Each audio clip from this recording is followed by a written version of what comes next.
Sometimes the stars align. Sometimes you hit the lottery. And sometimes you connect with someone who possesses a kind heart and an open mind willing to accept a random invitation to an unknown platform called Dead Air. Tonight, we believe we hit the trifecta with our guest. There is no time for standard banal conversation tonight, but instead, we say good evening to you all and begin our introduction and interview with this chronicled, attested cornerstone in investigative history. Ken, if you would please. My pleasure. You know, in the 1960s, the concept of criminal profiling was virtually unknown. 60 years later, it's become a cornerstone of modern law enforcement, providing critical insights into patterns of behavior and personality traits to help identify perpetrators of violent crimes. And tonight, we're honored to welcome one of the trailblazers who helped shape this transformative methodology. Anne Wilbert Burgess is a pioneering forensic nurse and one of the world's leading experts on trauma and criminal psychology. Known for her groundbreaking work with the FBI in profiling serial offenders, she has influenced how law enforcement investigates violent crimes. Dr. Burgess' research into victimology and the psychological impact of trauma has been instrumental in shaping the fields of forensic science and mental health. Her work inspired the character of Wendy Cox in Netflix Mindhunter, and there is a wonderful Hulu documentary on her career we'll get into in a little bit. But for right now, ladies and gentlemen, it's my honor to introduce to Dead Air Dr. Anne Burgess. Good evening. Thank you very much for the very fine introduction. I'm delighted to be here and anxious to answer your questions. Well, that's wonderful. And we do encourage people who have joined us tonight, if you have a question for Dr. Burgess, just put it out there, and at the appropriate time, we'll get to all of them if we can. Yes, we are. We were so happy, over the moon, realistically, to have made contact with you, to be able to open up that dialogue, and then for you to accept the invitation for tonight. We hope that we live up to your expectations with what we have for you this evening, including a little special surprise towards the end of the first hour. But at this point in time, I'm going to turn you over completely to Ken. He'll take the first half of the hour with questions, and then that's where I jump in with some crazy stuff for you. Okay. All right. Good luck, Ken. All right. Thank you, George. Well, let the Inquisition begin here. So again, Dr. Burgess, thank you so much for joining us tonight. And again, if you have questions, please put them out there. Okay, so I want to start with this. In your career, was there a case, a single instance that was pivotal in the development and probably even more importantly, the acceptance of the BHU, the behavioral science unit? Was there one instance where you said, probably at the beginning, I think we got this? Well, I was going to start a little bit earlier than that. I think we all, at least people who are interested in any type of criminal kinds of work, as a kid growing up, may be kind of talked into or see some special crime. The one that was important for me when I was still back in grad school was the Kitty Genovese case out of Manhattan, or I guess it was Queens. And I was fascinated with it. And it was one that was being talked about. There was a lot of activity around that. And as I got into it, it really turned out that her killer was a serial killer. And I think that had some, and they hadn't known it at the time. So they had to catch him before they really learned that. So I learned more and more from that case. And then by the time I got into, right, there's Kitty. And she was, for that time of the world, if you will, this was very unusual for her to be a owner of a bar and to have a female partner. And all of these things were really, I found the police were having great trouble dealing with it. They were more interested in her background than they were in catching the killer, I thought, for a while. But at any rate, that was the case that really caught my attention. And then when I got more involved with trauma and certainly with the FBI, trying to do some research with it, there are many other cases, and I'm happy to go into that because we had 36 that we were interested in at the Academy. From a list of 82, it was honed down to 36, and that's what we studied.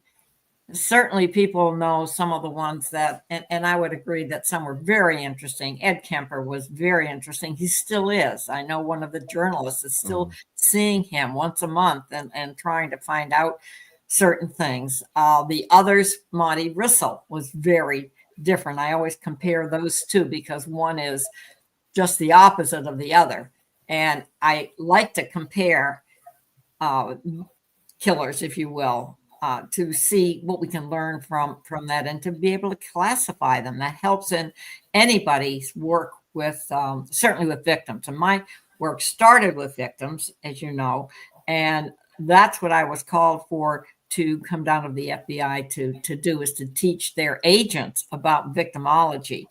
And they really picked it up very well. And if you notice, all of their cases start with victimology. Why was this person targeted? Why was this person a victim?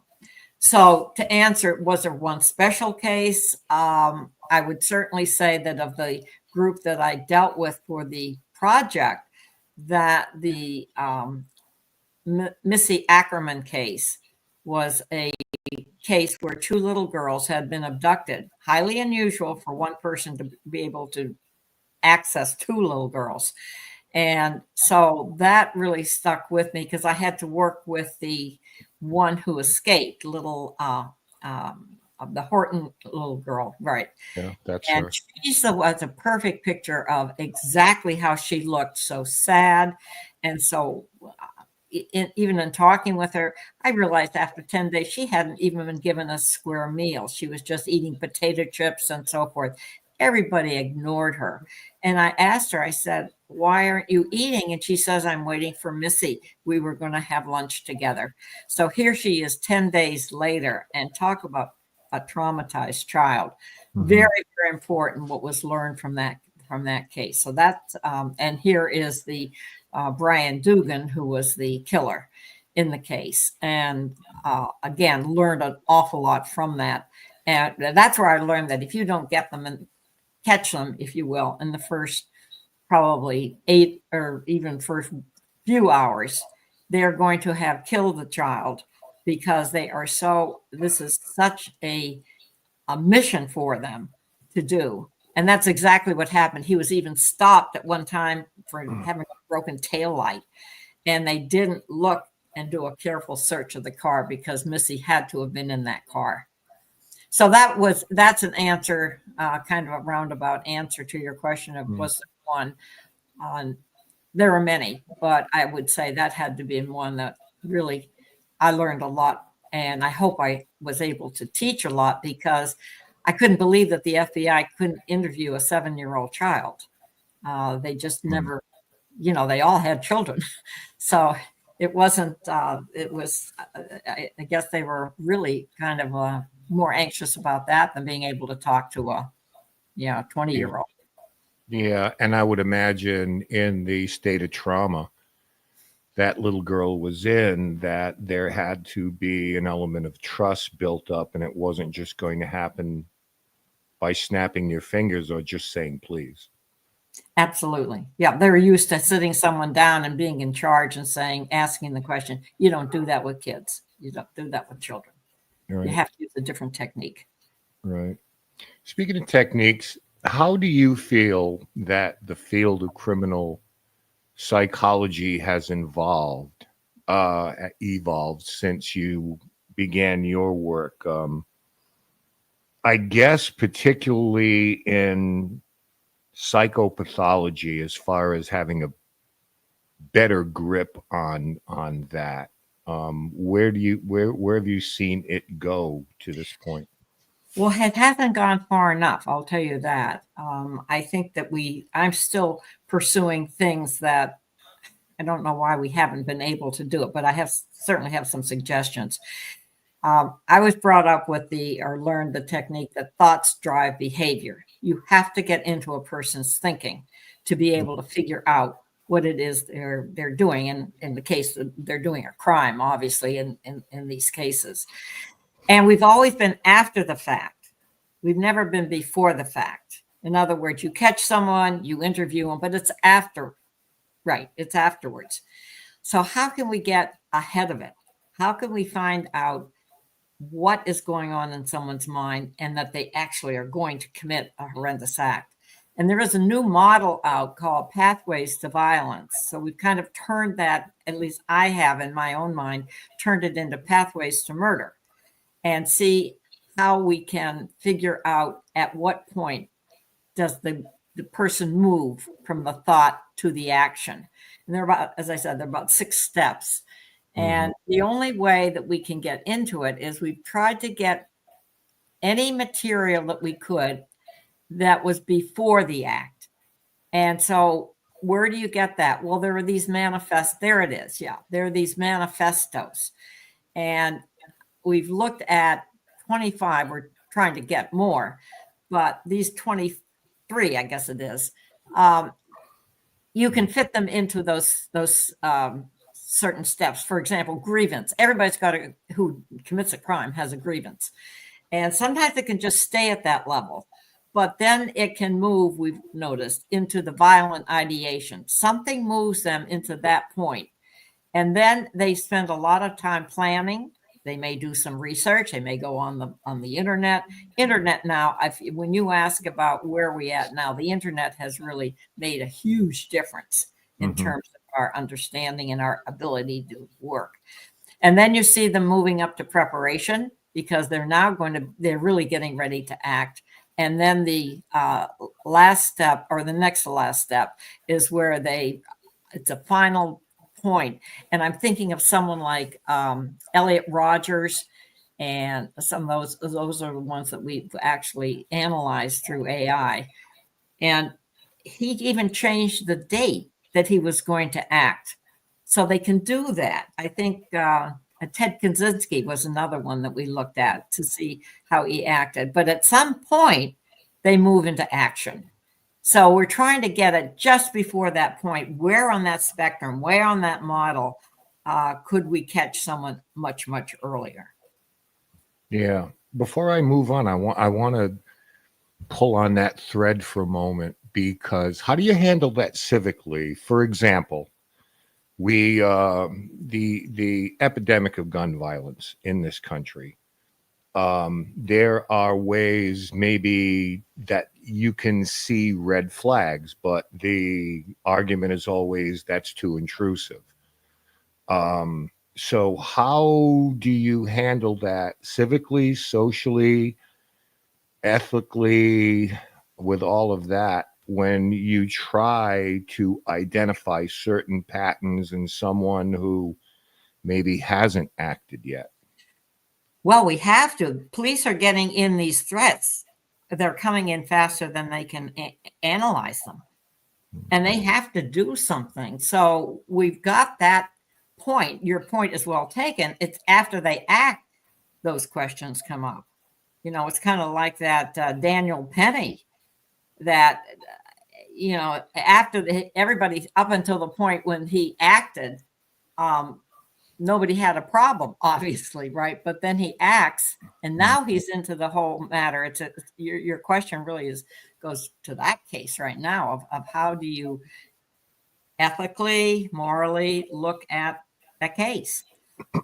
So we're the step that we're at now is looking at threat assessment, at these threats coming in, which are the true ones, which ones are the ones that the person's going to act on.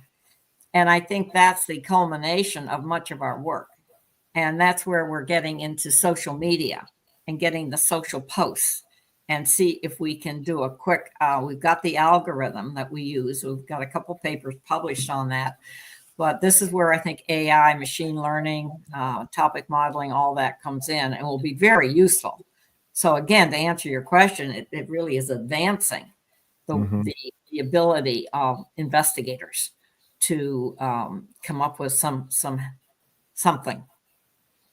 And this is a fascinating aspect of this. And again, I'm going to go in a different, I'm not going to need these notes tonight.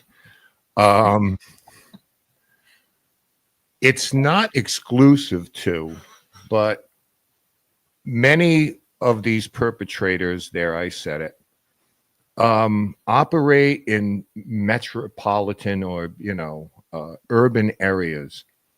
And you hear the same thing all the time. Well, they were quiet. Maybe they were a little odd, didn't bother much, or they were very friendly. How do these individuals assimilate into largely populated areas, and they're able, they're able to act with impunity sometimes? Is there a certain thing where they learn how not to draw attention to themselves and to just fit in? Well, they spend so much, at least my experience has been, they spend so much time thinking about it. It's their whole world. If you're talking about a serial offender, he spends so much time that most people, you and I, good grief, we're putting our thoughts into plenty of other things that we have to do. But you want to look at the person and almost look at their day. How do they spend their day? How much time is there for fantasy and for daydreaming? And those are the things that are nothing wrong with daydreaming and fantasy. The problem is the content, right? So how do we find out what that content is? And you can have all those people, they be quiet and so forth, and they never act out. That's what we have to get what is the triggering point that makes the person move from one point of just the thinking about it to the acting. The other way that we can think of, I think would be a good research area, is what about the ones that kill and then suicide? Because we have a number of those. What makes the difference between someone who, I think the person that kills and then suicide is going to do it anyway, because he says there's no repercussions. But the one that doesn't, that I want to know, what is he like? Why is that? I just say he because it's more likely male, but there could be she's.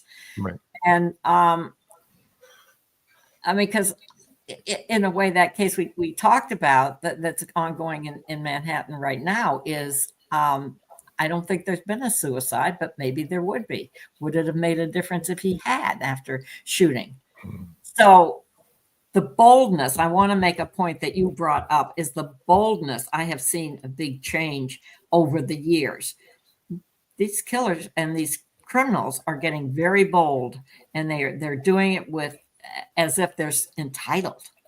I think that's one of the scariest things. I'm doing a quadruple homicide right now where I could not believe the woman. It was his ex-wife, and he did take along. I don't know the dynamics of it because we'll have to see if I'm going to be able to interview both of them. He goes to the place where she's got an order of protection. She also has two people in the house with her to guard her, and she has somebody sitting with a gun outside her apartment.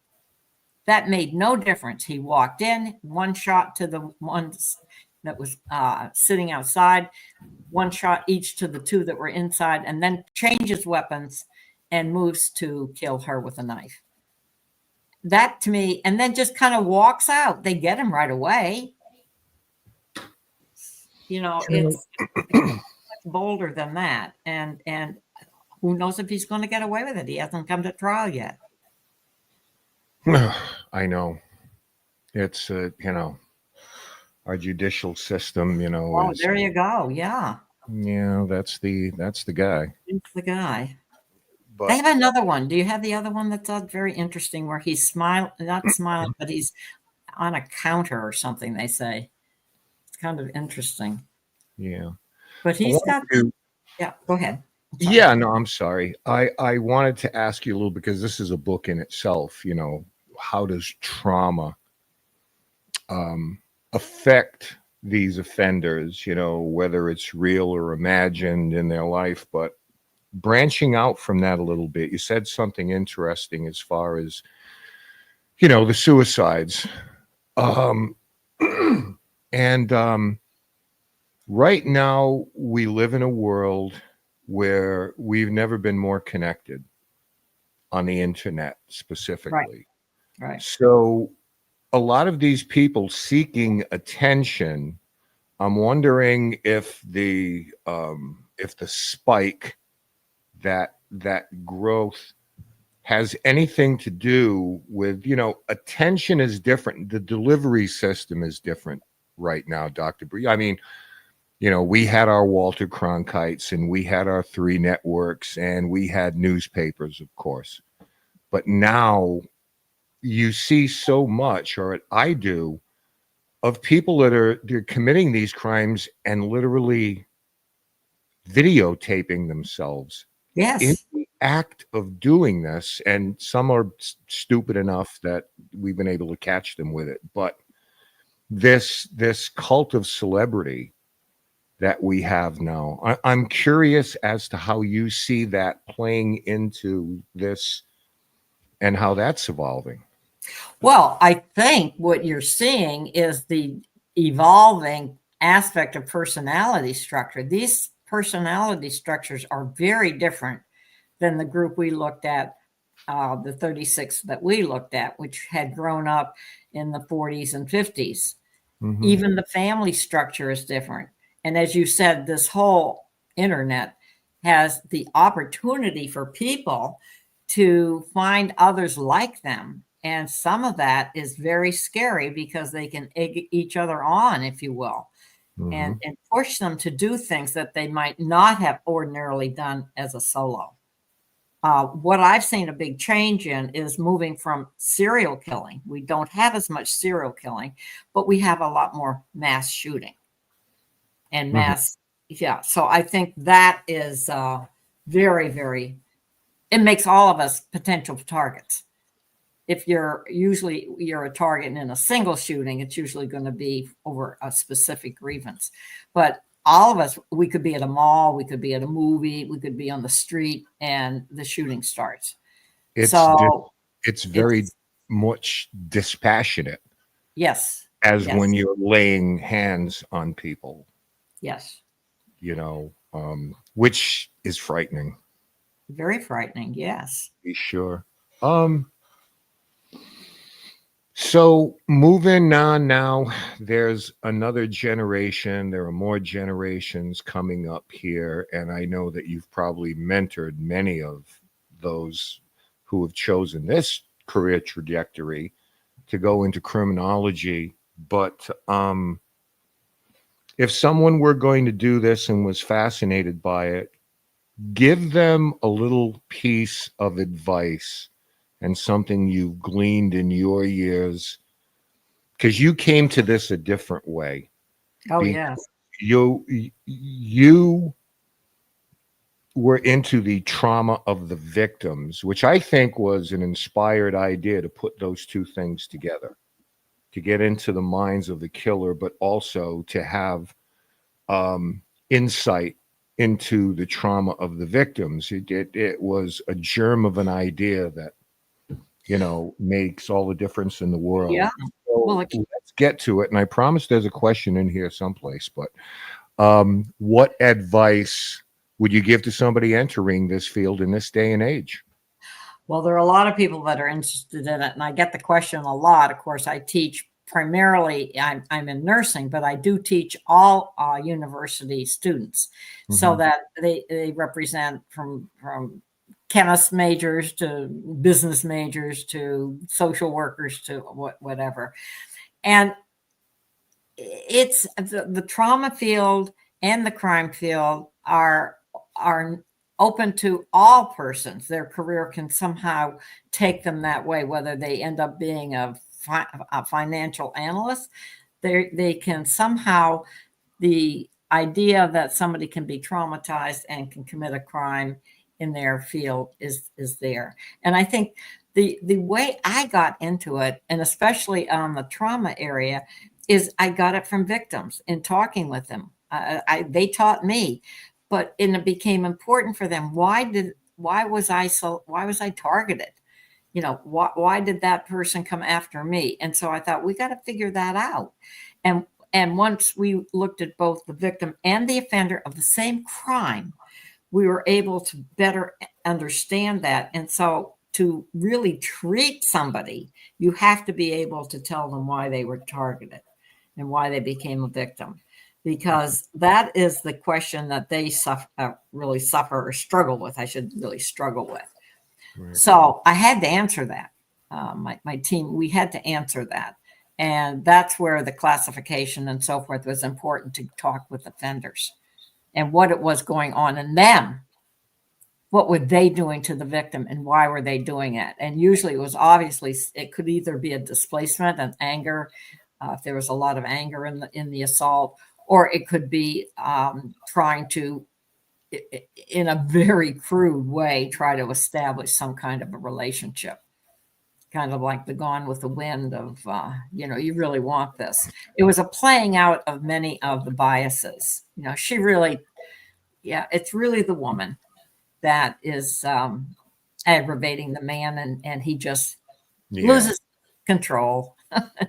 Well, your work in that regard with victims of sexual violence, and I don't say this lightly, is inspiring. When I got to read more about this, and I don't want to say the word disdain, that's too harsh, but there wasn't a lot of interest in the victims at that point, and they had a story to tell, and it would have been so much easier, because we back then it was all about forensics, and it still is to some degree, depending where your skill set lies. DNA came along later, but it's about fingerprints, it's about the crime scene and trace evidence and things like that, more so. But anyway, idle thought before I bring George back in. My final question for you, and hopefully we get a chance to do this a little later, but what would you tell 20-year-old Ann Wolpert if you had a time machine and could go back? What would you tell? What would you tell that young lady? I tell her, I'll tell you what I was told at that time. I was told, you get a degree, you go to school, and you learn something that very practical that can support you. I wanted to be a concert pianist. I didn't want to be any of these other things. And you were very proficient. But I know you said you had 3 choices as a young lady back then in terms of a career. Right. That's so right. The world was not your oyster quite yet. No, it wasn't. I had to eat clams, no oysters. Well, you're a New Englander. That's what we do up here. Right. So, Dr. Burgess, I thank you for your time. I'll be back a little bit later. I'm going to leave you in George's capable hands. Okay. Sounds good. Thank you again. Yeah. Welcome, George. Oh, thank you very much again, Dr. Burgess, for being here. A lot of people commenting in the chat right now. They're kind of blown away getting a chance to meet you, and they put some questions in there. We'll probably get to that a little bit later on. I wanted to talk about the social media side of this for just a moment. Now, I know you've been asked in the past but for our audience also, with regards to the television show that came out, which we all know, Mindhunter, on Right. Netflix. And some of your statements with regards to the show was the cases and the way that they addressed them was pretty spot on. Um, the characters were a little bit more of Hollywood liberty. So Right. I guess my question to you is, when you talk about spot on, was it the way that the interviews with these serial killers were handled, or the depictions of the Ed Kempers and the Charles Mansons, things as that? Um, Probably two reasons. Certainly, the actors were excellent. I think that we have to give them.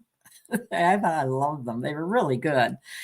But they should have gotten it right because they had all of our information. They had all, All Mindhunter. the research. Yeah, they had it. So all they had to do is portray it, which they did and did it very well. That's why I really think that the cases were done very well. No question about it. But not the backgrounds. Not the bad. No, by no means. Again, that was just free licensing in Hollywood. They're going to trump it up. That's right. That's right. What when you are taking yourself back to your original days at Quantico when they first invited you up there, I think of the camera work in Silence of the Lambs, the perspective that Jodie Foster had with all these male eyes on them. Is that something similar, or could you relate to what was going on? Oh, yes, it was all male back then. Don't forget, Silence of the Lamb was even later than when I was there. The only females they had were the ones that did all the secretarial work, all the hard work, writing up the things and so forth, and getting the coffee for the guys and everything. No, I'm just kidding. But it was all male. When I went down there, part of my curiosity was what did they know about rape? They invited me down to talk about rape, and you would think they knew nothing, absolutely nothing. So my work was cut out for me, and how was I going to get their attention? Because they actually they just stare at me, and it was like, I've got to stop this and get them into the cases. So that's what I did. Of course, I just started talking about all my cases. And because that was the credibility issue, they couldn't argue because these were real cases. I could give them the police reports. I could show them all of the medical reports and so forth. So the hardest part was the credibility test, because they weren't used to females. I don't think they had many. The only female that I knew that Bob Ressler invited down there was the one, with the three personalities, all about Eve, or something about Eve. He was very interested in that, and of course that was, is she really real? I guess I never was at one of those meetings, but other than that, it was all male. And they were not into understanding about rape and any of that. No, from what I understand, there was at sometimes early on from the audience some snickering when you would talk about, and yet you kind of turned them around with, unfortunately, you had to provide some graphic illustrations of what happened during these rapes, and it kind of changed their entire demeanor, didn't it? It did, yes, and especially if I gave any of the Kitty Genovese case, because, they had to solve that. That was a real case. They wanted the real murders, not these rape cases, because they never could believe that it wasn't the woman. They only had two. Remember, there were two ways of saying a woman was victimized. One is because she was wearing something provocative, or because she wanted it. I mean, that was the basis. I had 7 myths that I start every lecture with, and try to give a case for each one to show how could this have been a provocative. A woman's in her own bed sleeping, and the guy gets in and assaults her.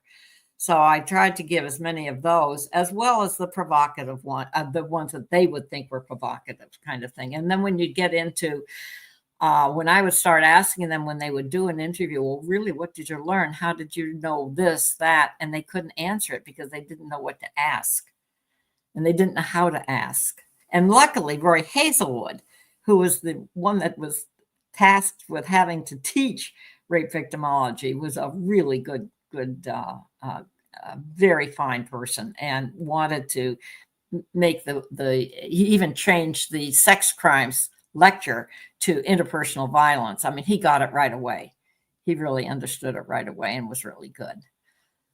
Now, two-pronged question for you on this one is with regards to these two different categories, which do kind of blur into each other, but we have the sexual aspect of it, mostly the rape, and then, of course, the serial killers, the murder. And again, sometimes they cross over. But to your belief, which one should have had and should still have more focus than the other? And then the second part of that two-pronged question, which one did you find more challenging to you to cover? Yeah, well, the two types that we had, like of Monty Rissell, was rape and then murder. Right. And he escalated. We clearly had 12 rapes before he did his first murder. But then you had your Edmund Kemper, who murdered first and then raped. Yes. So in sadistic ways. Yes. Oh, yes. So those were the two primary classifications, that we started with, to try to teach the importance of understanding the whole rape process. When did they do it? What was their fantasy? What was their plan? And what pushed them to it? Now, we had serial killers. So we had, which was important from a scientific standpoint, what could we see over and over the pattern? Because they had multiple times they did this. It wasn't just a one-time thing. And in fact, Roy Hazelwood did a study where they had to have had at least 20 rapes, and he would take the first, middle, and last one and look at the pattern. So, and that's early work. Now we're talking about work back in the 80s and 90s. Now where are we 25 years later?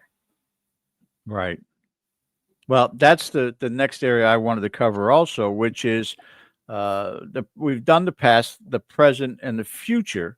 Looking at the present and the record prior to that, also graphically, I wanted you to try to cover this, and I'm sure you've seen some of these before. Serial killer victims per year in the United States. And you see the peak, late 80s, early 90s. Yep. And then the drop off. Now, as you were talking to Ken, talking about technology being an issue, also some in the chat talking about how, there's so many more security cameras that are out there. The science is better out there right now because the DNA can be identifiable quicker. And you wonder why there was a transfer over now to such an amassed amount of the multiple shooters that are out there. It's from a distance. It's not that personal. It's not that up close. Is this a substitute we're talking about here? I think it's an evolution. An evolution. Okay. That's a worrisome thing. It's multiple victims that's coming up more and more in all of the types of crimes. Even in the child crimes. I mean, we aren't even talking about child crimes. They're horrendous, what they're doing to children. Nobody wants to talk about that. Yeah, which still gets me, including child trafficking, things of that sort. That yes. seems to kind of just be dismissed. Yes. Yeah. Why? Because it's not your daughter. It's not your child. That makes no sense to me politically. I know. But it's a huge problem. This one shocked me beyond words, and you're, again, probably very well aware of this. And my question to you as we look at this graph, serial killers by country, and look how far ahead we are. Look how many more serial killers than even the second one on the list, which is Russia.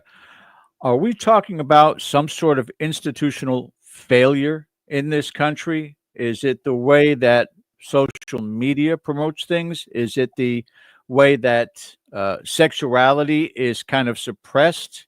Is it a combination of multiple things that the other countries are just not facing?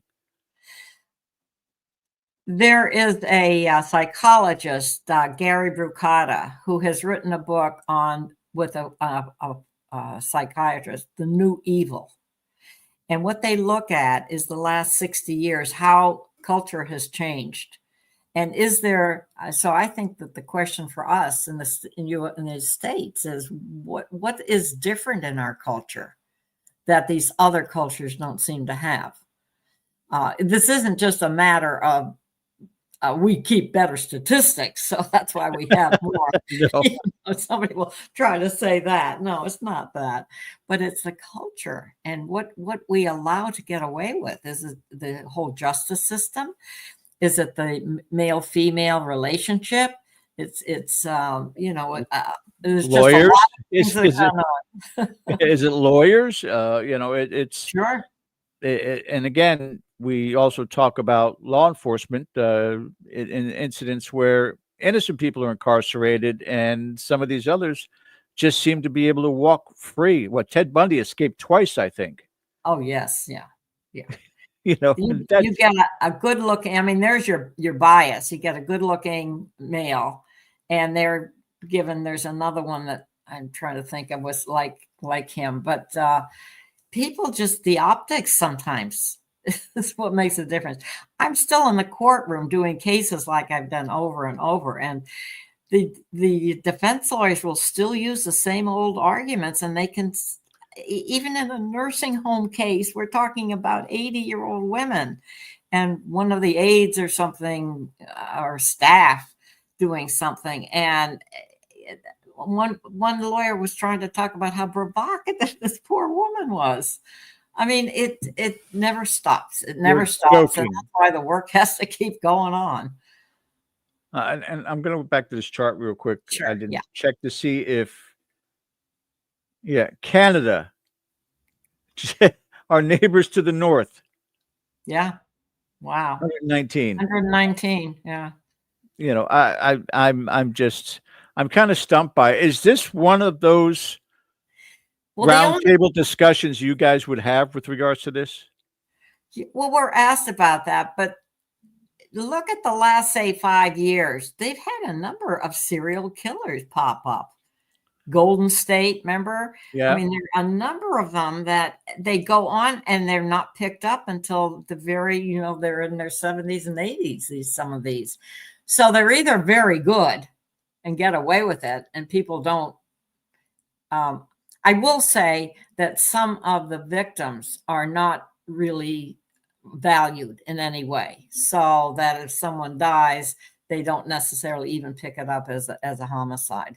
I've been very interested in indigenous missing and murdered women in this country, and we've done 3 papers on that. We're now looking at indigenous missing and murdered men and finding a very interesting pattern with the men and the women. So there are certain groups, Native American Indians, for us here in the States, that are treated very differently than non-indigenous persons. So that might be one. There could be something to that.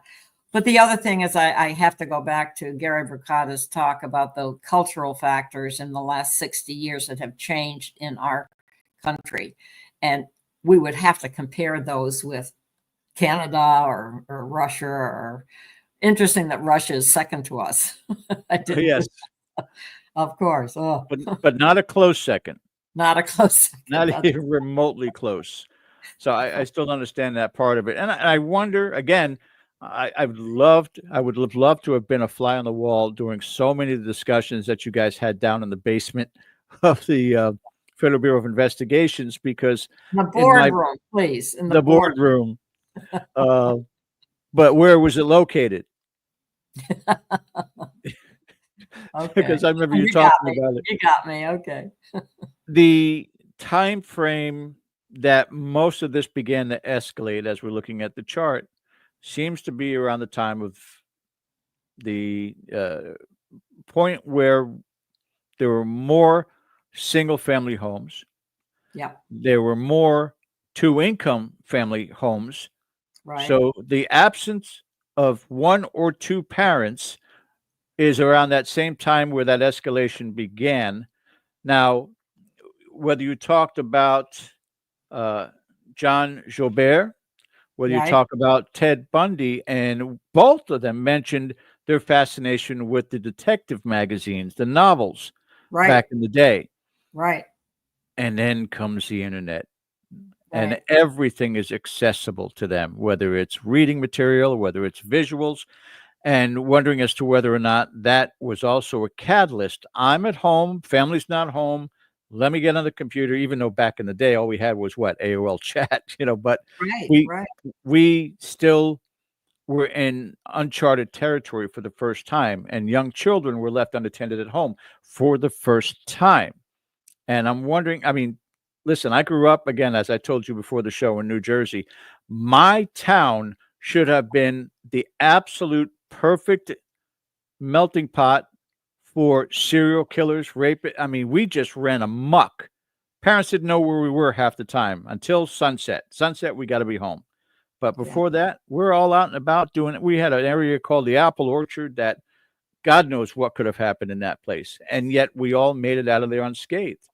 So I guess I'm getting down to the question of, do we have some sort of a profile at this point in time as to what was the original catalyst to this, so that we can pinpoint where we are going forward?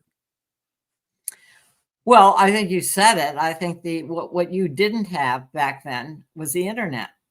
You didn't have, all you had were your friends, and you played games and so forth, but you didn't have access to all these other people's thinking and putting up materials that you never would have looked at Good point. as a kid growing up. You just wouldn't. And the stuff that they have available to look at is really bad. And you've got the dark net. You've got really serious things that people can get into. That's the reason we've moved now to social posts, to get at what is the thinking, what's going on. And we have, actually, there are three main groups that are very serious and commit a lot of the crimes. One's the incels. This is the misogynist group that are really have hateful things to say about women. Yes. And then you have, it's really, and some of the women that have blogs and so forth are getting what they call these trolls come on, and they just are very frightening. Just to give you an example, Northern Ireland has had, within a very short time, 28 murders of women. And they don't know who's doing it and what's going on. Now that's Ireland. Yeah. So something is going on. And when they bring this to the attention, the head of the blog gets really a lot of very serious, scary information. And So when it comes to the internet, we never had that before, where people could go back and forth and talk. And this is getting very serious. And how do you handle it? All of this surveillance. yeah, and FBI security, or FBI internet security, internet special, they're outgunned. Yes. They're absolutely outgunned. Yes. So They are. it's even if they were able to take a site down as an example, 10 more pop up the next day. Yep. So it's the Wild West at this point in time. It is. You're absolutely yeah. Mr. DaCosta, if you could pop back up on, because I know we have somebody else joining us here. Sure. If you want to do the introduction. We have another special guest tonight, and now I'm going to laugh at him because he's just so giddy about this. So go ahead. Former police officer, and then an FBI agent. His field is body language. He is an expert in reading body language, and I know that he travels and gives these kind of classes as well. So we thought it would be nice to put you two together. So please, everyone, welcome David Shavs to the show. Wow, Ken and George, thank you for that. And for Ann, I'm so fascinated by what I've heard tonight. And I'm excited to say that I've been the recipient of so much of your work. And although most of my career was white collar, we often borrowed the template from the behavioral science unit when we were making approaches on people, all the aspects that we needed to hit on to gain cooperation. So your work today has carried out into many other violations. I just want to go back to your time at the behavioral science unit. The one thing the FBI have become experts on, because we're driven by intelligence and information. And if we had a blind spot, we went out and looked for a solution, either through a contractor or a cooperating witness. And they sought you out because they knew they had that blind spot. I'm just curious how that first phone call came in and how they approached you to bring your expertise to the table. That came about because Roy Hazelwood was out in LA doing a roadshow, where they go out and they talk about hostage negotiation and bank robberies, things that they really like talking about. And he said to the group, I have this new assignment. I have to talk about rape. Does anybody know anything about it? And dead silence to all these men, right?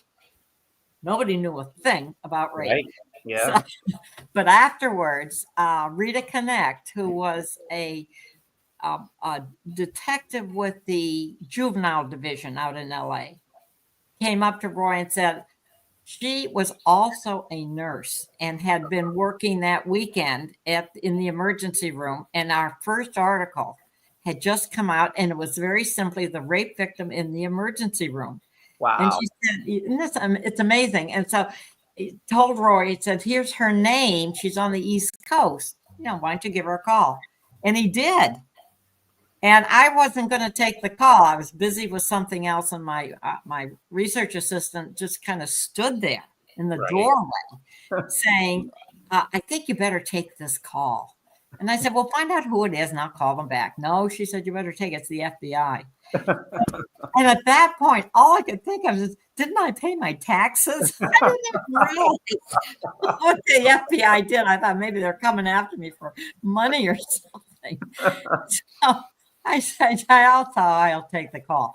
Well, they might. Now you can answer this question. Do they teach you how to do a phone call? They sure do. We spent so much time, learning about rapport and building rapport with people, allowing them to speak, to be able to listen, to be able to watch. And I really enjoyed that aspect. So I really delved into it, learning as much as I could, because in the end, whether it was a victim interview or a subject interview, I was given the best opportunity to succeed for what we needed to do. So it is very nuanced, trying to build rapport with people that you otherwise wouldn't build rapport with. But it was exciting at the same time. And when you got the confession, when you got the information that led to an affidavit in court for a wiretap or whatever it may be, you just felt like you were doing the job right. Yeah. But I think it's important because for me, when I started out, I was a detective sergeant with the Massachusetts Police Department. And I was in charge of sexual crimes. I had no experience. I had no training. I was just kind of thrown into this role that nobody else wanted. I was the junior That's detective. right. Of course. That's it, exactly. Yeah. Yeah. So here you go. We children being abused, women. But I had innately in me the ability to connect and, not lead, provide open-ended questions without really understanding why I was doing it, but it served me. And I think it's important, whether like today with your vast experience, what would you tell an FBI agent or professional law enforcement about how to deal with victims of violent crime? Is there like a criteria? Yeah. And I think what we try to if you're able to say, after you establish some kind of rapport with the victim, is to say, I'm going to be asking a series of questions that we ask all victims. Mhm. And this is, if you can help us with this, we need to know to get who did this to you. And when the victim realizes that she has information that will be helpful in catching this guy, they usually, it's all that takes, and they are willing to talk, because they're so afraid that you're going to think that they did something wrong, Right. and that's why the rape occurred. Excuse me. Right. So that's the piece you have to get across to them. And even in a proceeding where, you know, these people often fall victim twice because, you know, they fall victim to the physical crime, but yet in court, especially if they're having to testify, they're victimized again. So, you know, being able to offer support through that process, I'm sure is important, and letting them understand that this wasn't their fault. They didn't create this harm. But David, before you continue on, and Anne was gracious enough to say, yeah, if I'm having a good time, I'll stay with you guys.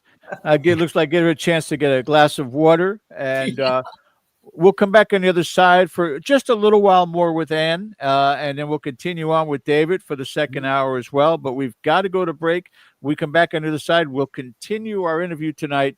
The amazing Dr. Ann Burgess joining us, and David Chavs taking time out with us tonight also. It's an FBI night, guys. We will see you just on the other side of the break. Stay with us. okay.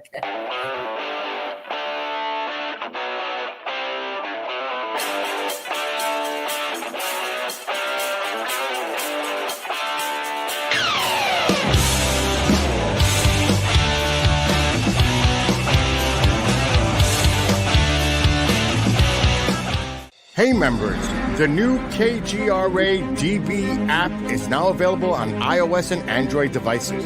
Gain on-demand access to any KGRA DB programming. Download any show directly to your mobile device to listen or watch on the go. Go to the App Store and search KGRA DB.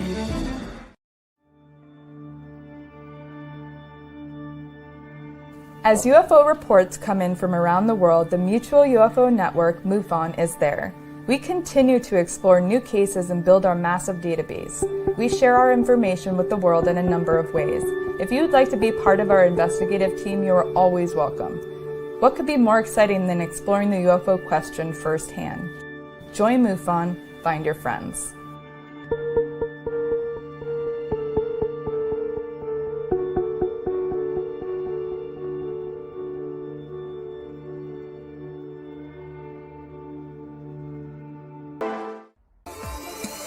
You're listening to the KGRA Digital Broadcasting Network.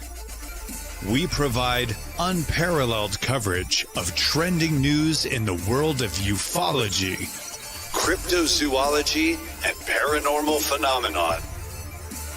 Whether you're watching our video live stream or listening to one of our audio programs, you are getting the best from world-renowned researchers and hosts, guiding you through topics the mainstream won't touch.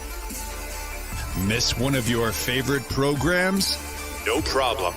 Head over to the members area at kgradb.com for access to our massive library of award-winning content. Make contact, stay connected, only at kgradb.com.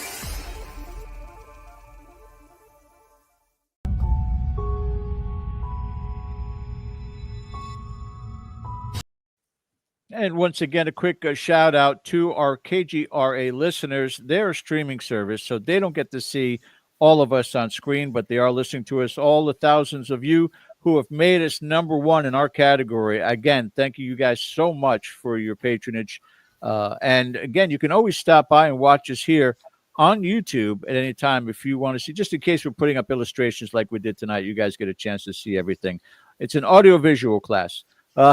Dr. Burgess, you did a recently a presentation at Stanford University, and it's funny. It was about the 1 hour mark also, where you started to have a little bit of a raspy cough. And it's like, that's when it starts to hit at that point. So we thank you for being a little extended on this topic with us. As a matter of fact, at Stanford, you did a presentation about AI, and I want to touch on that before we let you go because that's so critically important. But I wanted to get back to David. You want to finish your thought, David? I just wanted to say I'm glad you actually brought that up, and I'll leave the question to you. But I just wonder, Ian, how you're able to keep pace with AI, with social media. It's like you keep reinventing yourself, and we just live in a different world. But some people are left behind. You keep moving forward. But I'll let you answer George's question. My last question I have for you: the international influence. Have you worked internationally with other law enforcement? Well, when I was down at the academy, we went over to the New Scotland Yard, which was really nice. And that's where I met Laura Richards. Now, Laura Richards is back in the States now, but her work with coercive control is really, really important. And she has a podcast that I do with her every now and then. And she's so interested in the AI part and the work that we're doing that she had our research analyst come on, or I guess you call it the person that does the algorithms and all that. So that's why we're moving forward. We're trying to find out what's going on in the heads of these people. Right. So, it's an extension, if you will, of our work. Excellent. Yeah, I wanted to move in a direction here because I'm very curious. I was talking to a friend of mine who was also she is a retired special agent out of the Providence office of the FBI, and then she went on and retired from Homeland Security. And we were talking about this the other day. And I'm just trying to be on the right side of things with her and you two folks tonight. I've got nothing to hide that you're aware of, but we were talking about the current state of the FBI, and I'm curious to know how you feel about it, because we've all heard, threats of the purge ahead and so forth and so on with the thousands of people that serve us and do excellent work. I am curious as to your concerns or thoughts on that. And if you want to kick this off, go right ahead. Sure. But by the way, before you get into the answer to that, the staff management and ownership of Dead Air do not consent to this questioning. Go. Well, I'll just say I got to take this. I'm sorry. Well, a couple of things. I'm still in contact with some of the profilers that we had really 3 or 4 generations of profilers. And I just want to say that for them to have been trained by Ressler and Douglas really made them excellent. I won't speak for any beyond that, but they certainly did. And so I'm in touch with them now, and I've asked them that, and probably David's going to be able to answer this because he experienced it too. But they really say, and I agree, that it's nowhere near where they were now, where they are now with where they were then. There was nothing political ever talked about back then. You wouldn't have any idea. It was really it was very, very refreshing to just focus on work and not have any of this other stuff going on. So that's what I'd have to say. And I certainly work with, I have a FBI retired agent that helps me with some of my forensic classes. And he says the same thing. Now he's just retired, so he's much closer to the time that they were in. And I agree with what they're saying in the field. They're saying that the field agents are fine, that there's not been much change in terms of their work and so forth. Like in they used to call it the brass. Yeah, what the brass do. That's brass. They called them that back then. So I'll turn it over to, I don't know if David feels the same or. That's a good. David, you have the floor.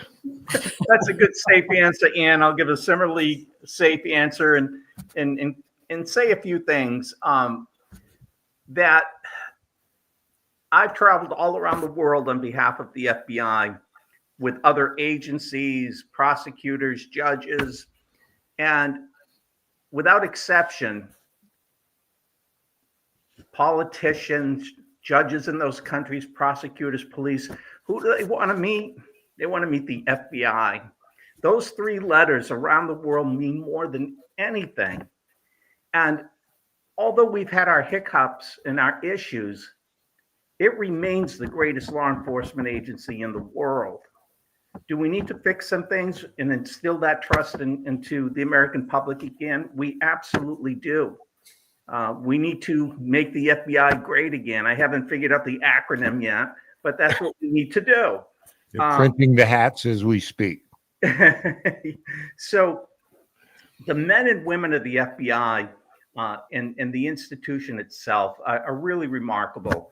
And I agree with Ann. When I first came into the Bureau in 97, and for many years, and I ran these investigations on Wall Street, there was never an outside influence making a recommendation that we should do this or do that. And it wasn't until later in time where I started to see towards the end of my career that there was some, what was supposed to be an impartial FBI was starting to be politically armed. And with that, I think we've experienced a slippery slope to go down that road that has to be removed and rectified. We can't arm the FBI to be carrying out any type of agenda from any party. It is best operationally at its best when we don't have those taints to our office. So I still believe in the FBI, I believe in the people in the FBI, and I do think that they will get it right. Yeah. Well, I mean, the agency, while not autonomous, is nonetheless supposed to have that separation at all times. So anyway, maybe this is the question. One quick thing to say in terms of my own field of trauma and victimization and so forth. And I really was very disappointed in the way they handled the Nassar case. They didn't get that right. They allowed that to go on and on. They didn't take it seriously. And more young women were subjected. I had to interview a number of those women. They were girls at the time.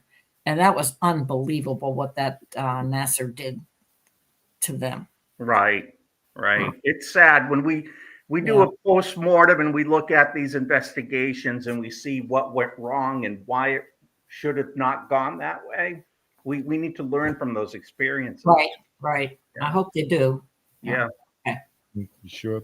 And, if let's get into the gender thing, because this is a question maybe for both of you. How do gender dynamics influence, the study of criminal behavior? Because I think it's almost a cliche now. Every serial killer has three names. They're predominantly male. Most of, and you can help me with this, I would imagine the greatest number of victims are female. Oh, absolutely. But I will, because of this power thing. But how do these gender dynamics play into all of that? Well, I will say that they have, if you think they had trouble way back when between male and female, they have equal trouble, I found, understanding male on male victimization. They did not want, look at the Menendez case, if you want an example, or you got Bundy and who's that one? They're the Menendez. There's Lyle. Yeah. So I think that when we looked at a case and published on it too, of a rogue doctor who had to examine all of the football players and athletes out of University of Michigan, huge case. And they had thousands of victims. and they got a lot of money to be divided up among those male victims. And we studied them when they were in their 60s and 70s, when it had been 30 years since they were victimized during an exam. Right. And they were still, they have a lot of problems. The victims have a lot of problems. So understanding victim trauma is huge. We've also had those same kind of cases at Penn State. Yep. Male on male. We've heard them famously with the U.S. women's gymnastic team. Yes. Yes. You know, I don't know if it's simply power, or I'm sure there's nuances to it as well. But even with David, when you are interviewing people, is there a certain gender dynamic? Maybe there's a different approach to things, or maybe they're just two separate worlds as far as, you know, speaking with these people. You know, when I first started on this Wall Street enforcement, it was all male violators, insider trading, Ponzi schemes, boiler rooms, market manipulation. And then all of a sudden, women started to insert themselves, and you know, whether they were research analysts or portfolio managers, and committing these crimes. And I don't think I was prepared to interview or approach my first female from Wall Street.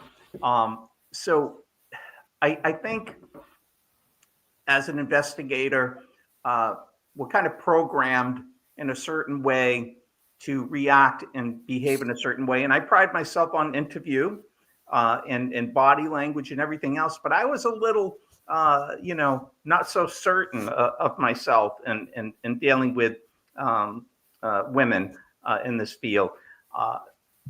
I always brought one of the female agents with me. And by the way, the women in the FBI have given it so much more substance, so much more ability to investigate. They bring a different perspective, and it was incredibly valuable to the FBI. Some of my best agents were females, and ones that I would prefer to work with in a lot of cases over the males. But I was a bit lost, but I've had conversations that gave me better understanding. And being the father of 4 daughters, I kind of know girls a bit and women, but it really was a game changer for me to be able to kind of work So through you say. that. Yeah. To work through that. But You say. And I know that we've kept you past the time that we agreed upon. I appreciate that. I just wanted to end with, again, the future. Now, first, because of your work with sexual predators and their victims, you were actually behind the scenes really contributing to the Me Too movement. And a lot of women felt they could now be believed and they could now speak up. And we absolutely commend you for that work and being a brave individual in an otherwise, again, male-dominated institution. God bless you for that. Then I wanted to address 2 things. Number one, you worked and have, I don't know if you're still working with your granddaughter with regards to mass shootings.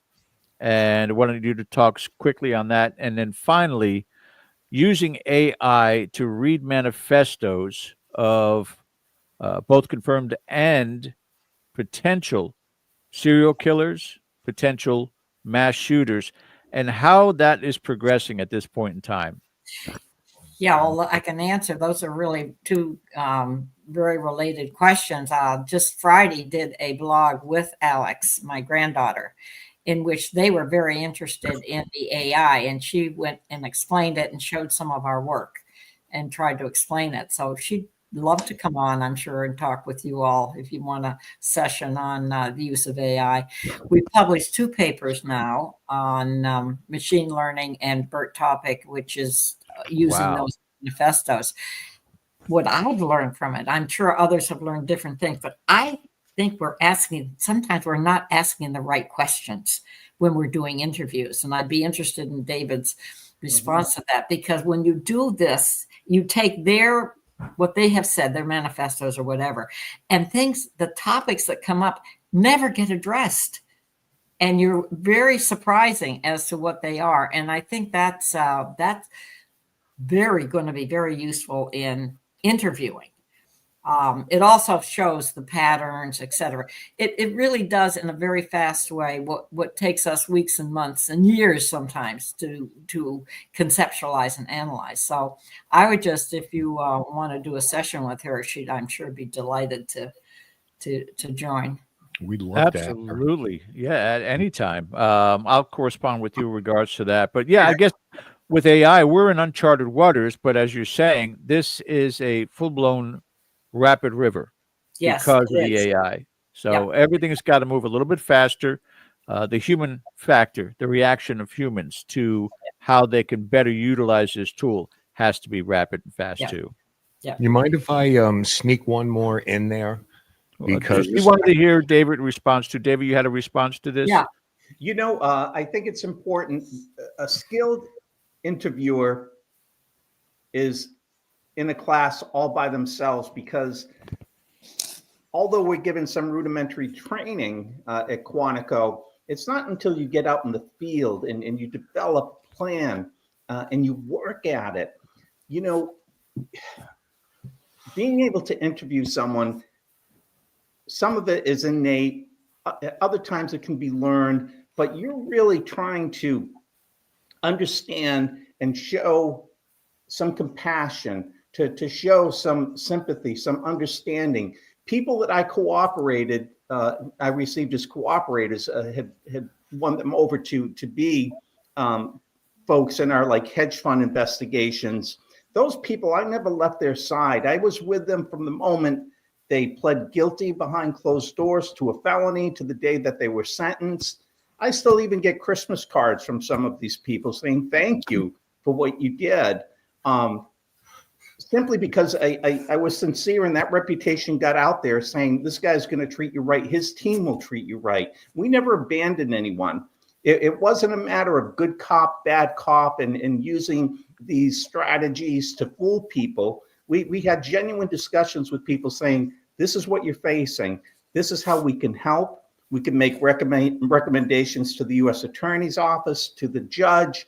Ultimately, it's the judge's decision, but we're going to put you in the best possible position to do so. So I think the genuineness and sincerity and being able to talk to these people without even having to discuss the case particulars yet, by saying, don't say a word. I want you to listen to what I have to say before you say anything, and then go from there. Mm-hmm. Amazing answer. Yeah. Ken, you had one thing you wanted to add before we let Ann go? I just wanted to wrap one thing up with Dr. Burgess. We, or you, study common denominators and common factors, and we know what that's being applied to the person who commits these crimes or potentially will.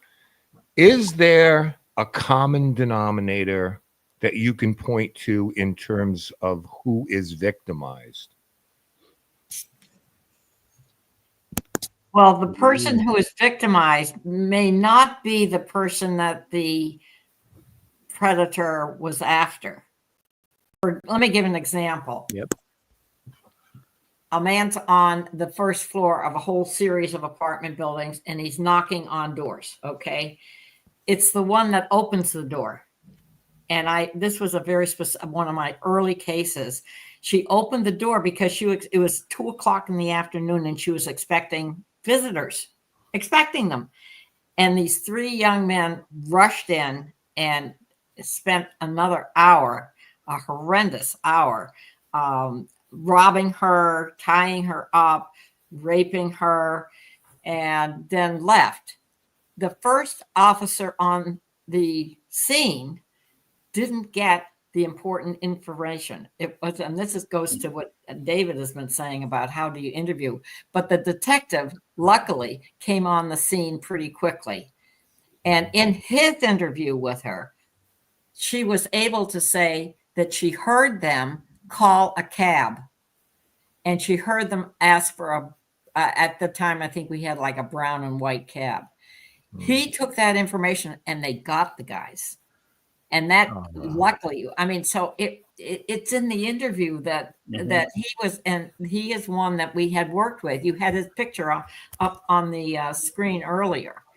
So I would just say the common denominator has to do sometimes with just always has to do with the offender. And yeah, that Paul Rufo is the one closest to my right. I'm looking at him. Everybody's looking at Paul. Wonderful detective. Just a wonderful detective. But anyway, so that's where location was important. But then you can have a real quick case where an elderly victims, where it was in a regular hospital, and this guy sneaks in at night behind a nurse that's going on shift, gets to the 8th floor, goes into a room where an elderly person is there. The nurse comes in and he tells them he's a nursing student. Meanwhile, he's in I don't know, bare feet, but shorts. I mean, just unbelievable. Then he leaves, goes to the 7th floor, does the same thing to an elderly person. And it isn't until he gets to the 6th floor that finally security gets him or confronts him. And what does he do? He starts fighting with the security guard and ends up with black eyes and broken nose and all this kind of thing. And I talk about the boldness. Look what this guy did. He got to 3 victims, and he preferred elderly victims. And these were floors so he somehow had surveilled the whole thing and only picked the victims that were elderly. So there you have a category type. And we see that. I'm sure that you've seen that, where it's either children or it's adolescents or it's young people or old people. Yeah. People who are in some kind of vulnerable. In a vulnerable situation. Absolutely. Okay. Thank you. Okay. And before we let you go, how would you like to be remembered? I think I'd like to be remembered primarily as a nurse. Nursing hasn't gotten the best kudos for their work. They do hard work. You look at the Agreed. COVID-19. Absolutely. Unbelievable what those nurses had to go through. So I want to be remembered as a nurse, because that and elevate all I can do for our nursing profession, because they work and they can contribute and they have a lot to give.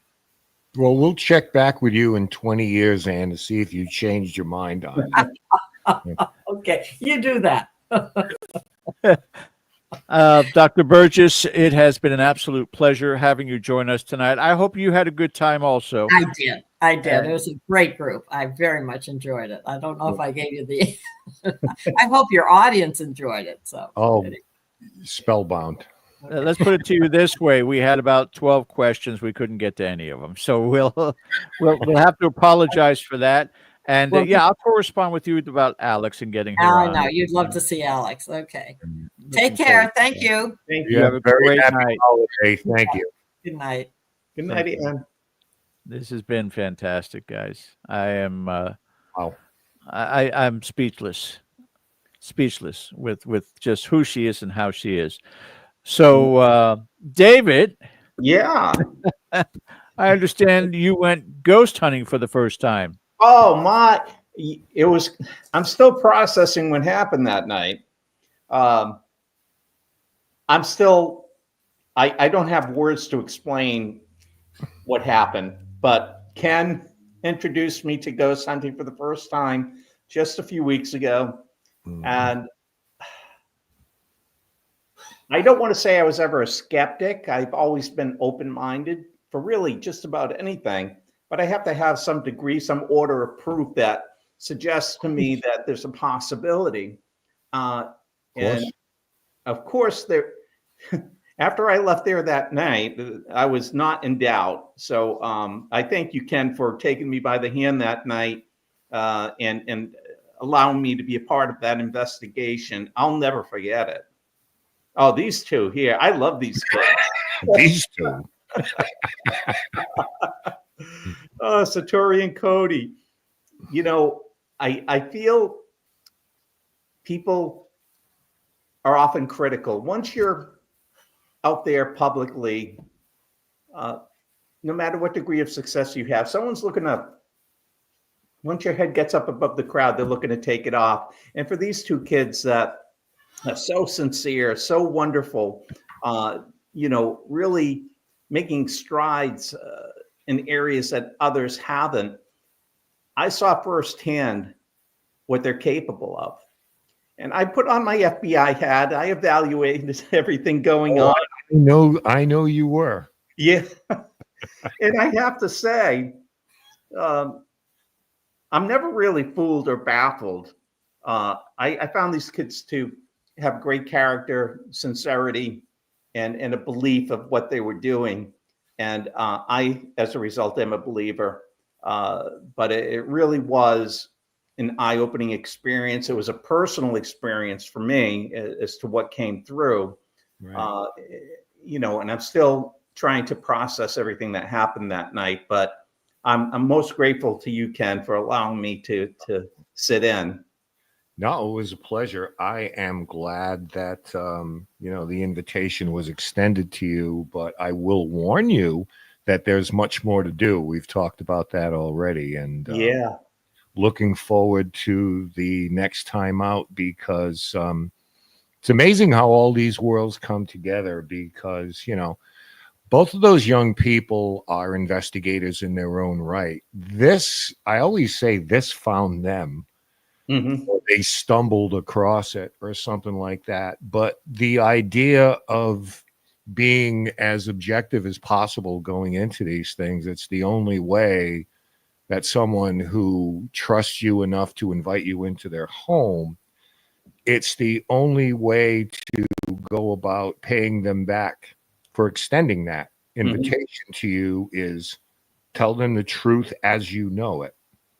And I mean, there's nothing else other than, go about whatever we decide to systematically approach a certain situation, just take them, collect the data, take them along the way with you. And you mentioned like kind of hanging and staying with people. Well, that was exactly the home we were at. Mm-hmm. I think the first time we were there was like 2012 or something. We've been there at their old place dozens and dozens and dozens of times, and friendships are built up along the way.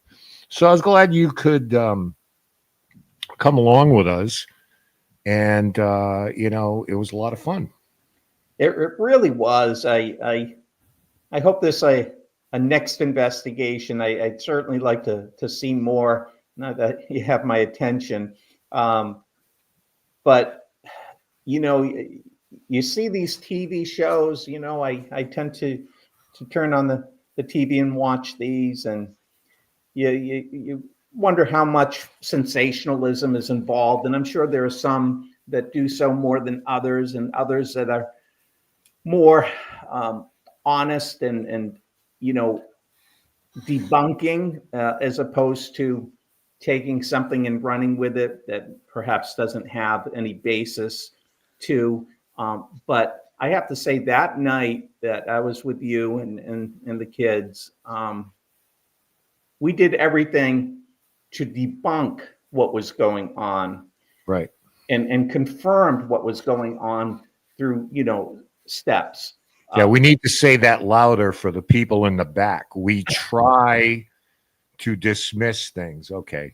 I think that's important. Yeah. And, for my wife who was there, she says, Ken isn't just saying these things are happening. He's got a reasonable explanation. Even go to the UFO, the MUFON meeting, you walk through the history and the trajectory of UFOs and how they fit into our culture. Yeah. And how that culture changes and how our perceptions change. And you didn't come out and say these things are real and you got to believe it. No, you gave, information that we can make a decision for ourselves. And I think that's important. I really do. It's really, any kind of a knowledge base. George, what's up? I Good. just I sent a thank you correspondence to Dr. Burgess and told her to send my email to her granddaughter so we could talk about mass shootings in the future. Yeah, I Sure. kind of really like, judging from our audience, also really like a lot of the true crime stuff we brought forward. I don't know, David, if again a lot of this was brought to your attention. Some of the shows we've done in the past, including the Fall River murders and the He's Good aware of Nurse, and we put a lot of stock into the quality of the guests that we get on here, whether it's in the paranormal or true crime. But there's something to be said about someone who is an established professional, such as Dr. Burgess, such as yourself, because it lends credibility to what it is that we do here in the field. There are too many people out there that they might just be a grocery store clerk, or they might be just somebody who works from home, and that doesn't take away the credibility, but it doesn't lend to it, if you know what I mean. You go in there with an analytical mind, you go in there with a dose of skepticism, you know and people like Ken DeCosta, which is what I admire about him and his team. And it's a shame. I always hate the fact that I am 2,000 miles away in Florida. I wish I could be more involved with what they do up in the New England area. But Ken is the kind of person who will collect evidence, turn to you and go, okay, prove me wrong. Mhm. And if Right. you do, Ken's not one to say, nah, you still know what you're talking about. Ken will be like, that makes sense. Okay, let's Right. move on. That's what's important and critical in this field. The validation part of it.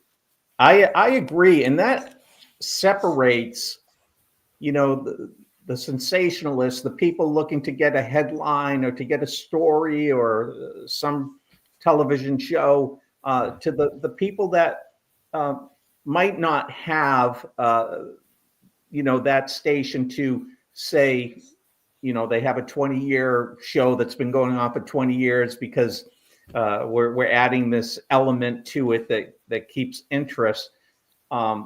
We have someone here in Ken and the group that don't care necessarily about that. They want to report and investigate what's out there. If there's nothing there, they're not going to create a means or provide a storyline that's suggestive that there is. If it's not there, it's not there. If it is in this case and isn't in that case, then that's okay. best possible scenario, right? There's nothing there. Right. Yeah. Yeah.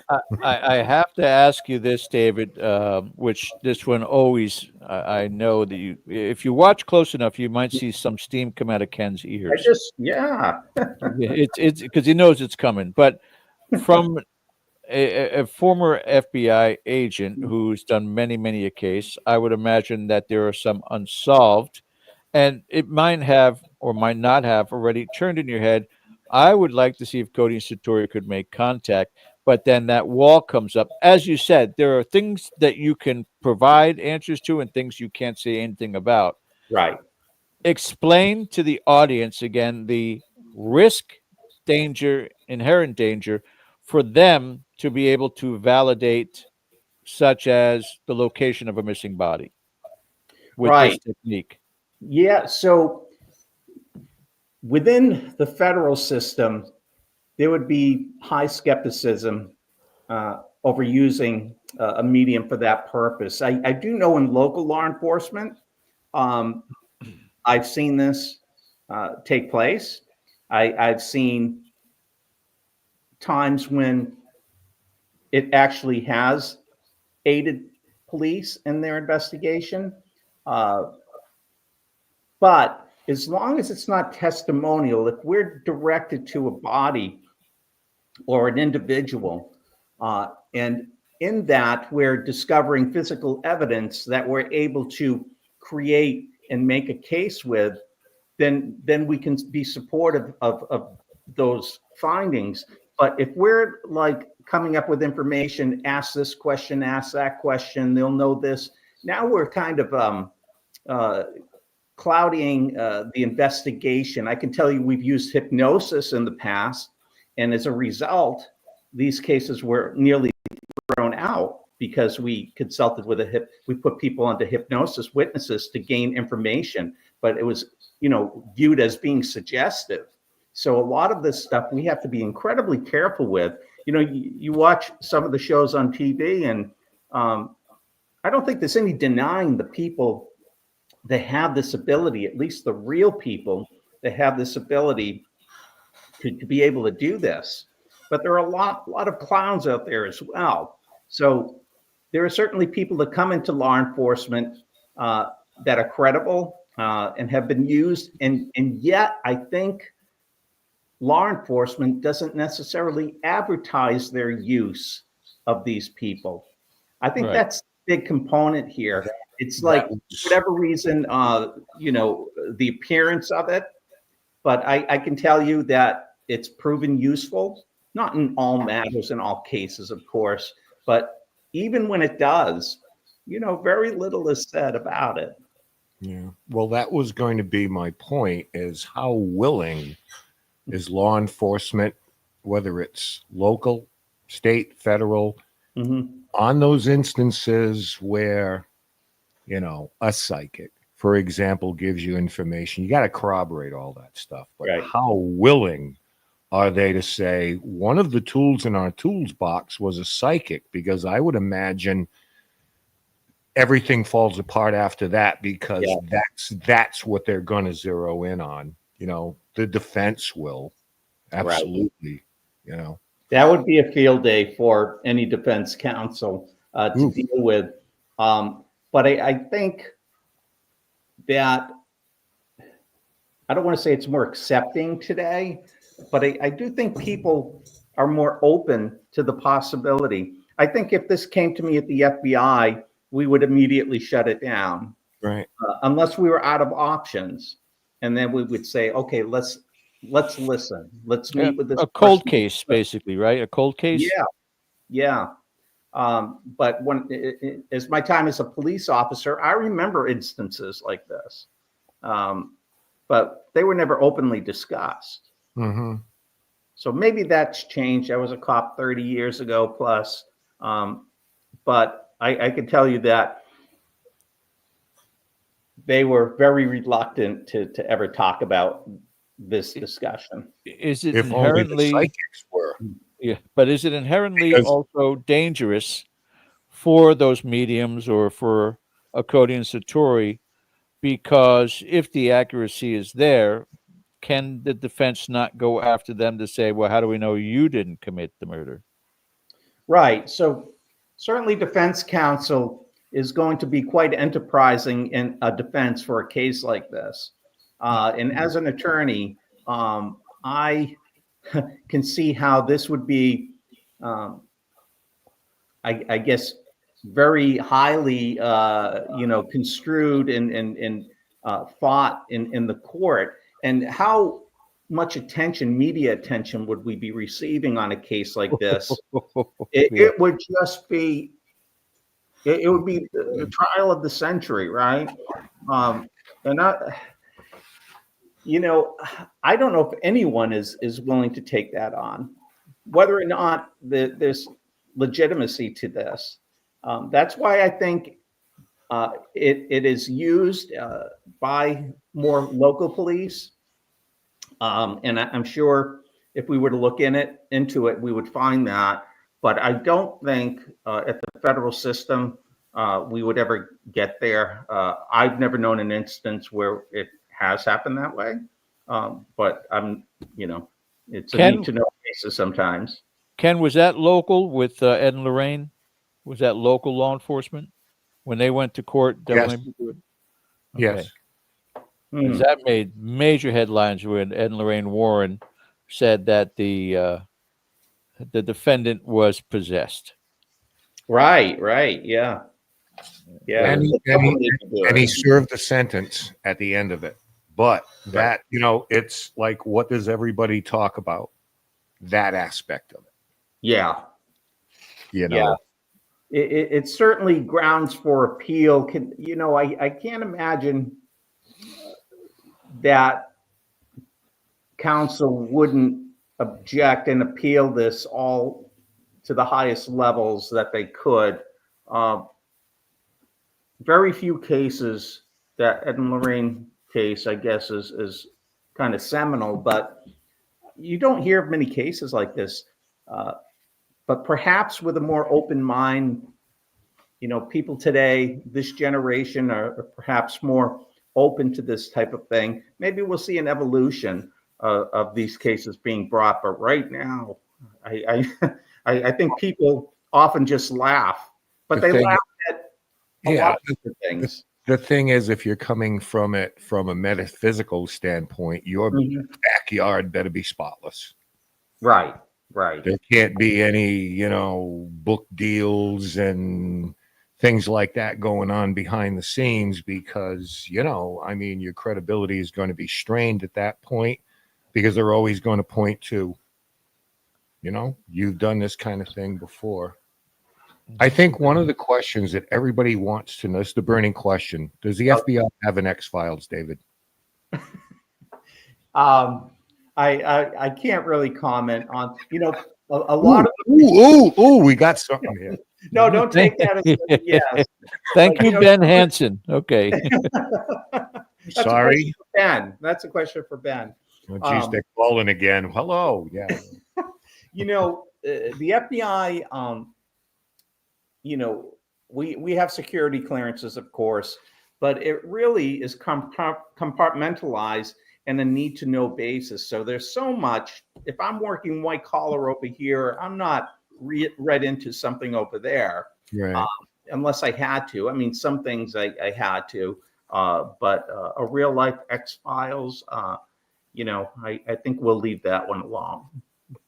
I think a lot of that would probably be, point to UAPs, what the fancy kids are calling UAPs these days, because I'm sure that they have more than their share of, especially now. My goodness, especially now. Hey, one of the things I really wanted to get into with you that I found fascinating is your career as a body language expert, reading body language. And you told a couple of stories about, kind of how you go about that during an interview. You had poor Satori going like this. She became self-conscious. Yeah. Moving her legs and it's like, you see, he's judging me. I know he's judging me. And Ken, that is, that is what we call about pacifying behaviors. And I had mentioned to you, when we're in the womb, we're sucking our thumb because it's pacifying to us. Any stress within the womb, we're being pacified. We come out of the womb, we're doing the same thing. And the only reason why we don't do that in our 20s is because it's socially unacceptable to be sucking your thumb in your 20s. But you're doing other things. With Satori, it was this, and she's doing this. That's not meaning that she's deceptive. That's simply meaning that these are pacifying behaviors because there's some confrontation that she's uncomfortable with. So establishing baseline behaviors, and this is like something that we'd have to spend hours discussing, but establishing baseline behavior, what someone typically, does versus something that they're doing now that's unusual for their behavioral pattern is key in interviewing. It's not just, I saw them, they won't look at me, their eyes aren't looking at me, so they must be lying. It just isn't that way. I think I had mentioned to you that night that the most honest part of your body that we observe quite often are your feet. Yeah, that was interesting.